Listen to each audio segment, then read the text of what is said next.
دلیل ہے کوئی تیرے پاس؟ میں چپ کر گیا. فرمایا میری بیٹی اگر تیرے دروازے پر آ ہی گئی تھی تو دلیلیں پوچھنے لگ گیا تھا. اور پھر سر سے پکڑی اتری تھی, اپنے بال زور سے پکڑ لیے. کہنے لگے حسین میں نا مکے میں اونٹ چرایا کرتا تھا اور ڈنڈوں سے مار کھاتا تھا اپنے باپ سے. یہ جو آج ساری دنیا میں عمر کے نعرے لگتے ہیں یہ تیرے نانے کا صدقہ ہے. میرے نانے کا کوئی ممبر نہیں, تیرے ہی نانے کا ممبر ہے. تھوڑی دیر کھڑے رہے تو امام حسین کہنے لگے اچھا کوئی نہیں آپ کے نانے کا ممبر کا نہیں. کہا چلو پھر میرے نانے کے ممبر پہ بیٹھ جاؤ. ابن جوزی نے لکھا ہے سینکڑوں سال پہلے, آج کے کسی عالم کی بات بتاتا تو لوگ انکار کو, سینکڑوں سال. کہتے ہیں بلخ میں قحط پڑ گیا, لوگ ہجرت کر کے سمرقند آ گئے. ایک سیدوں کا خاندان بھی آیا, ایک ایسی خاتون بھی آئی جس کے ساتھ 3 بیٹیاں تھی, بیٹا بھی کوئی نہیں, خاوند فوت ہو گیا. مسجد کے ساتھ مہمان خانے بنے ہوتے تھے, وہاں اس نے بچوں کو ٹھہرایا اور نکلی سمرقند میں کہ کوئی آدمی مل جائے. تو وہ سیٹھ صاحب چودھری صاحب کہنے لگے مجھے کیسے پتا چلے گا تو سید ہے, مجھے بتاؤ. کسی کو چوک میں کھڑا کر کے کہا جائے بتاؤ تو کون ہوتا ہے, اس شخص کا کیا اشر ہوتا ہے, کیا حال ہوتا ہے. کہا کیسے پتا چلے گا؟ تو سید زادی نے اپنا پلو کھولا اور اپنے آنسو دونوں آنکھوں سے صاف کیے. تو کہنے لگی اللہ تیرا بھلا کرے, میں ثابت نہیں کر سکتی کہ میں حضور کا خاندان, میرے پاس کوئی دلیل نہیں, میں نہیں بتا سکتی. چل ٹھیک ہے, چلی گئی. کسی نے بتایا کہ یہاں ایک یہودی بھی رہتا ہے, وہ بڑا سخی ہے, یا آتش پرست ہے, یا پارسی ہے کافر غیر, سخی بڑا ہے. اس کے پاس گئی, بیٹھی رہی, لوگ بیٹھے تھے. جب چلے گئے تو قریب گئی, کہنے لگی مجبور ہوں, پریشان ہوں, غریب نہیں ہوں. کہنے لگا بی بی تجھے کبھی دیکھا نہیں, سمرقند کی اتنی آبادی نہیں, میں سارے شہر, تو کون ہے؟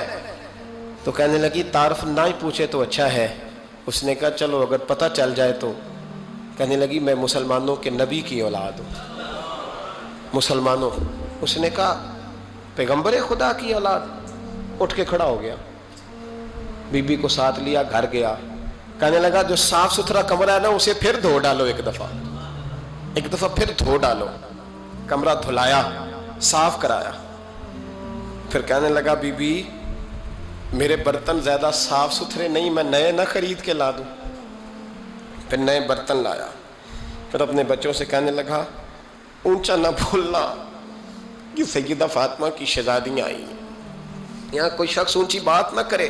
پھر کہنے لگا بی بی جو میرا بالکل طیب اور حلال رزق ہے نا یہ اس میں سے لنگر ہے, لیکن چونکہ میں غیر مسلم ہوں مجھے سلیقے نہیں آتے, جیسا تیسا بھی ہو نا اسے قبول کر لینا.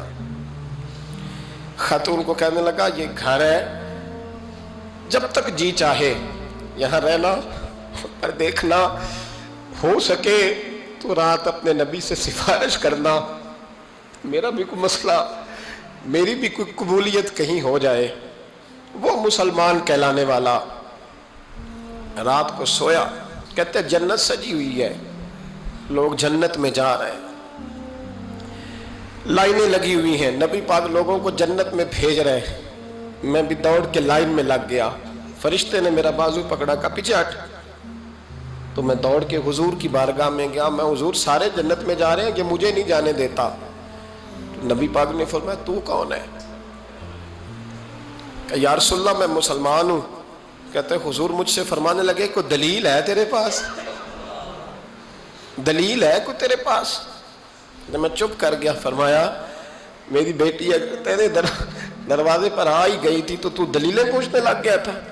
ہم جا دوڑ جا. سویرے آنکھ کھلی تو گلیوں میں ڈھونڈتا پھرتا ہے, تلاش کرتا پھرتا ہے, کونے کونے میں جاتا ہے وہ سادات کا گھرانہ کہاں گیا. ڈھونڈتے ڈھونڈتے اس غیر مسلم کے دروازے پہ جا کے پہچان لیا. تو کہنے لگا خدا کا واسطہ جو تو نے نوکری کی ہے نا ان کی مجھ سے 11 گنا لے لے, یہ سادات کا گھر مجھے دے دے.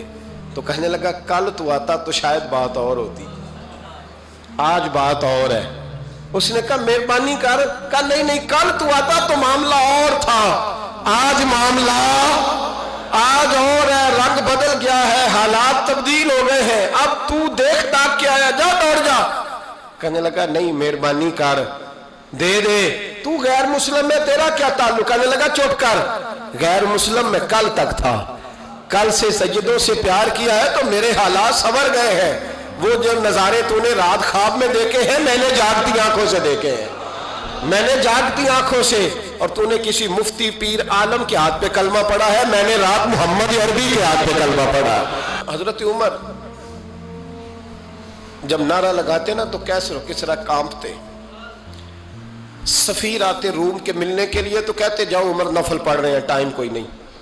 ایک دن اندر میٹنگ ہو رہی تھی, حضرت عمر میٹنگ میں بیٹھے تھے, آپ کے بیٹے ملنے آئے عبداللہ ابن عمر. ابا جی اندر آ جاؤ. فرمایا دروازے پہ کھڑا ہو, میں ضروری بات کر رہا ہوں, اندر نہ آنا. جناب عبداللہ ابن عمر کہتے ہیں میں دروازے پہ کھڑا ہو گیا. تھوڑی دیر گزری تو امام حسین بھی آ گئے.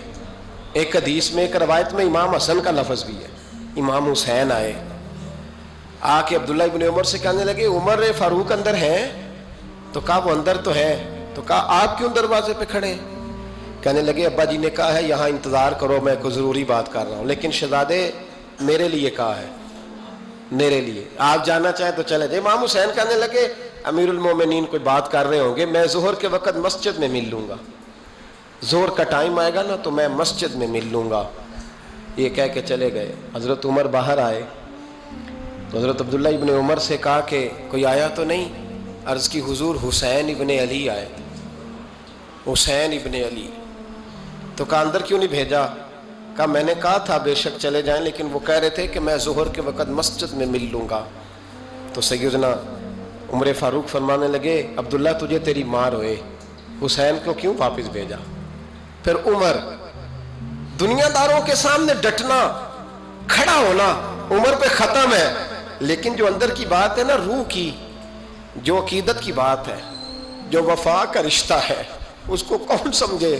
یہ جو روح کی مجبوریاں ہیں, یہ جو وفا کی مجبوریاں ہیں, اسے لوگ کیا سمجھیں؟ انہیں کیا پتا کہ مرشد کے بیٹے کے پیر چومنے میں حسن کیا ہوتا ہے.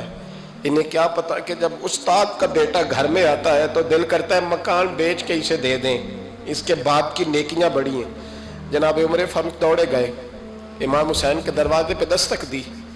امام حسین باہر رکھا, شہزادے یار ملنے آئے تھے تو بغیر ملے کیوں آ گئے؟ عرض کی کہ آپ مصروف تھے, آپ کے اپنے بیٹے بھی دروازے پہ کھڑے تھے تو میں واپس آ گیا. امام حسین کہتے ہیں عمر جذبات میں آ گئے, سر سے پگڑی گر گئی. کہنے لگے حسین میرے بیٹے کا اور حسین کا کیا مقابلہ؟ کیا اس کی ماں کا نام فاطمہ الزہرا ہے؟ کیا اس کی نانی کا نام خدیجہ الکبریٰ ہے؟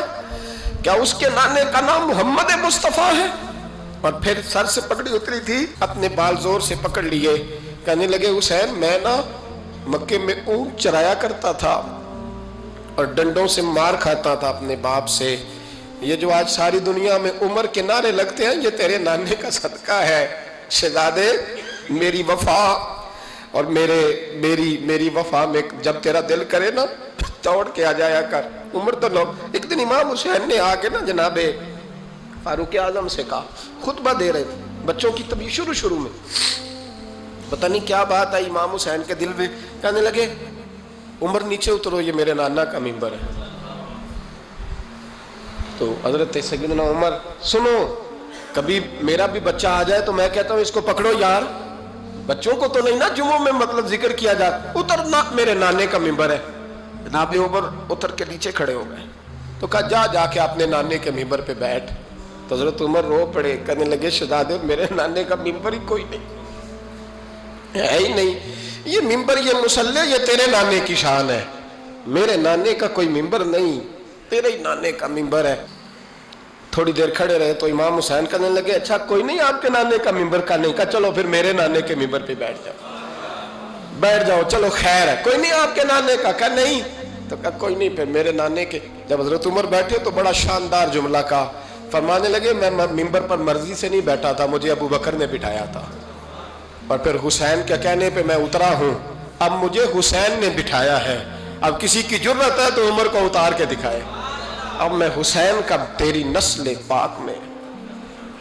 یار کتنی بے شرمی کی بات ہے, لوگ امام حسین کو باغی کہیں.